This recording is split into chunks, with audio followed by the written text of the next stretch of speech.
ሰላም ጤና ይስጥልን። በመላው ዓለም የምትገኙ የተወደዳችሁ የሮሃ ቲቪ ተከታታዮች የነሐሴ 14 2018 ዓ.ም የምሽት ዜናዎችን ይዘንላችሁ ቀርበናል። በጎንደር የአርበኛውንና የባልደረቦቻቸው መስዋዕትነት ለአንድነታችን መጠናከርና ለሕዝባችን ነጻነት መረጋገጥ ጉልበት ሆኖ ይቀጥላል ሲል የበላይ ዘለቀ እዝ አስታወቀ። በአርበኛው ላይ የተፈጸመው የባንዳነት ስራ ቁጣም ፈጥሯል። ሰሙታላችሁ። በአማራ ጥላቻ ብቻ ተጣብቆ የቆየው የብልጽግና የምክክር ስብስብ እርስ በርሱ መግባባት አቅቶት ዛሬም ያለ ውጤት ተበትኗል። በአዲስ አበባ ጉዳይ ምን ተፈጠረ? በመረጃችን ይዘነዋል። የብልጽግናው አገዛዝ በመቀለ ከተማ መጠነ ሰፊ ድሮን ጥቃት አደረሰ።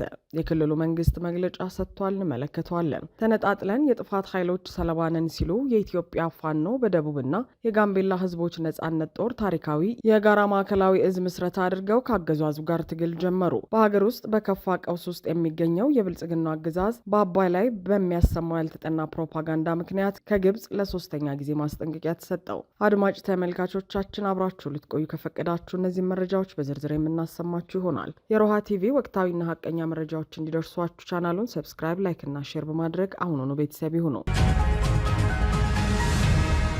የአርበኛ ታርቆ ከበደና የባልደረቦቻቸው መስዋዕትነት ለአንድነታችን መጠናከርና ለህዝባችን ነጻነት መረጋገጥ ጉልበት ሆኖ ይቀጥላል ሲል የአፋብን በላይ እዝ መግለጫ ወጣ።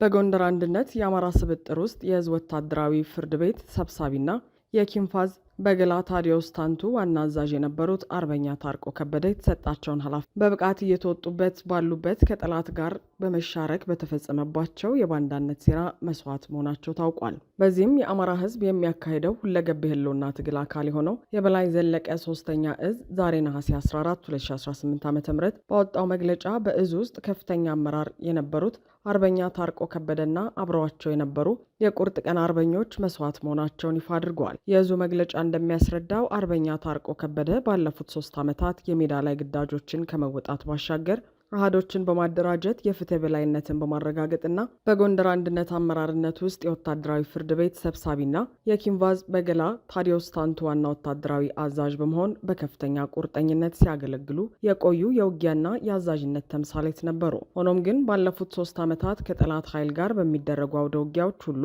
ድልን ሲቀዳጅ የነበረው ይህ ጀግና አርበኛ ከጠላት ጋር መረጃ በመለዋወጥና የመግቢያና መውጫ በሮችን በመዝጋት ልዩ ግዳጅ ከወሰዱ የውስጥ ተላላኪዎችና ጸረ አንድነት ግለሰቦች ሴራ ምክንያት ከበባና ጥቃት ተፈጽሞበት ውድ መስዋዕትነት ለመክፈል መገደዱ ተገልጿል። በላይ ዘለቀ ሶስተኛ እዝ በመግለጫው ማጠቃለያ ላይ እንዳሰመረበት በጀግኖች አርበኞች ላይ የተፈጸመው የባንዳነት ድርጊት በአንድነት ላይ የተቃጣ ትልቅ ፈተና ቢሆንም እዙ የጀግኖችን ደም በከንቱ የሚያስቀር አይደለም ብሏል። የጎንደርን ህዝብ አንድነት ለመሸርሸርና በወንድማማቾች ላይ እጃቸውን ባነሱ ማናቸውም ጸረ አንድነት አካላት ላይ ያለምንም ማወላወል አስፈላጊውን እርምጃ እንደሚወስድና የአርበኛ ታርቆ ከበደ መስዋዕትነት የታገሉለትን ህዝባዊ ነጻነትና አንድነት ለማረጋገጥ የበለጠ ጉልበት እንደሚሆን አስታውቋል።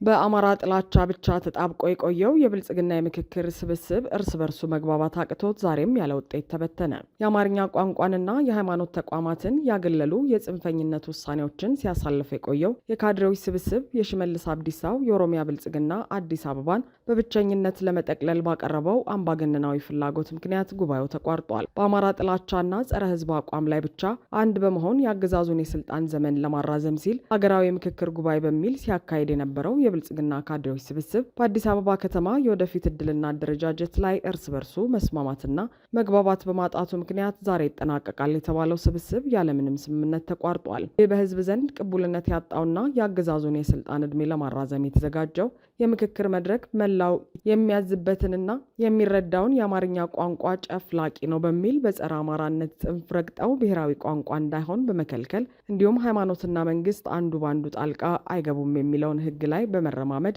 የሃይማኖት ተቋማት ሂሳብ በአገዛዙ ኦዲት ይደረግ የሚሉ የጥላቻ ውሳኔዎችን ሲያሳልፍ ቆይቷል። ሆኖም ግን ሁሉንም ብሔረሰቦችና የሀገሪቱን የፖለቲካ ኃይሎች ያገልለው ይህ የካድሬዎች ስብስብ በስተመጨረሻ በአዲስ አበባ ጉዳይ ላይ የኦህዴድ ብልጽግና ሀሳብ ባለመጽናቱ ዛሬም ያለ ስምምነት ለመበተን በቅቷል። የሽመልስ አብዲሳው የኦሮሚያ ብልጽግና አዲስ አበባን በብቸኝነት ካልጠቀለልኩና በስሬ ካላደረግኩ ጉባኤው አይቀጥልም የሚል ግትርና አምባገነናዊ አቋም በመያዙ ምክንያት በርካታ ብሔረሰቦች በሚኖሩባት አዲስ አበባ ላይ አንድ ወገን በጫነው ፍላጎት ሳቢያ ጸረ አማራው የምክክር መድረኩ መራመድ አቅቶት እንዲቋረጥ ተደርጓል። በጋራ ብሔራዊ እሴቶችና በአማራ ሕዝብ ላይ በሚነዛ የጥላቻ ፖለቲካ ላይ ብቻ ተመስርቶ የተዋቀረው የብልጽግና አገዛዝ ስልጣኑን ለማስጠበቅ በሚያደርገው የሴራ ፖለቲካ ምክንያት እርስ በርሱ እየተበላሸና ሀገሪቱን ወደ ባሰ የመበታተን ቀውስ ውስጥ እየከተታት ይገኛልም ተብሏል።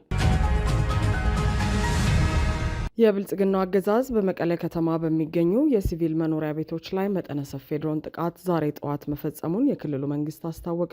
በሐወልቲ ክፍለ ከተማ ዕዳ ማርያም አካባቢ በተፈጸመው የአየር ድብደባ 13 ንጹሐን ሰዎች በከባድና በቀላል ሁኔታ ቆስለው ወደ ሕክምና ተቋማት መግባታቸው ታውቋል። የብልጽግናው አገዛዝ በሰሜን ሀገሪቱ ክፍል ያቀጣጠለውን ወታደራዊ ውጥረትና የጥፋት ዘመቻ አጠናክሮ መቀጠል ዛሬ ነሐሴ 14 2018 ዓ.ም ጠዋት በመቀለ ከተማ በሚገኙ የሲቪል መኖሪያ ሰፈሮች ላይ ድንገተኛ የድሮን ጥቃት መፈጸሙን የትግራይ ኮሚኒኬሽን ጉዳዮች ቢሮ ባወጣው አስቸኳይ መግለጫ ይፋ አድርጓል። መግለጫው እንደሚያስረዳው የአገዛዙ አየር ኃይል በመቀለ ከተማ በሚገኙ ሁለት ስትራቴጂካዊ ባልሆኑና የህዝብ መኖሪያ በሆኑ አካባቢዎች ላይ ኢሰብአዊ ሆነ የድሮን ድብደባ ያካሄደ ሲሆን የመጀመሪያው ጥቃት የተፈጸመው በሐወልቲ ክፍለ ከተማ ሞሞና ጣቢያ ቀጠና 27 ዕዳ ማርያም በተባለ ስፍራ በሚገኙ የመኖሪያ ቤቶች ላይ ነው። በዚህ ጥቃት በርካታ የመኖሪያ ቤቶች የወደሙ ሲሆን እስካሁን በተረጋገጠ መረጃ መሰረት 13 ንጹሐን ዜጎች በከባድና በቀላል አካል ጉዳት ተመተው በአስቸኳይ ለሕክምና ወደ ሆስፒታል እንዲገቡ ተደርጓል። ሁለተኛው የድሮን ጥቃት ደግሞ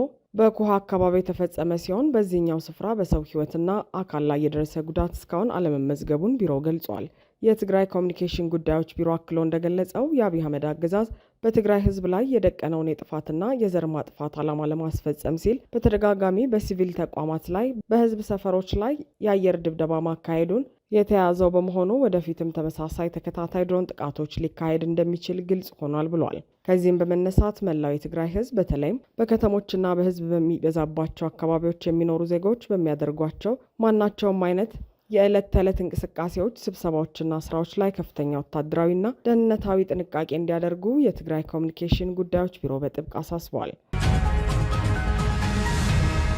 ተነጣጥለን የጥፋት ኃይሎች ሰለባ ነን ሲል የኢትዮጵያ ፋኖ በደቡብና የጋምቤላ ህዝቦች ነጻነት ጦር ታሪካዊ የአደራና የትግል ጥሪ አቀረቡ።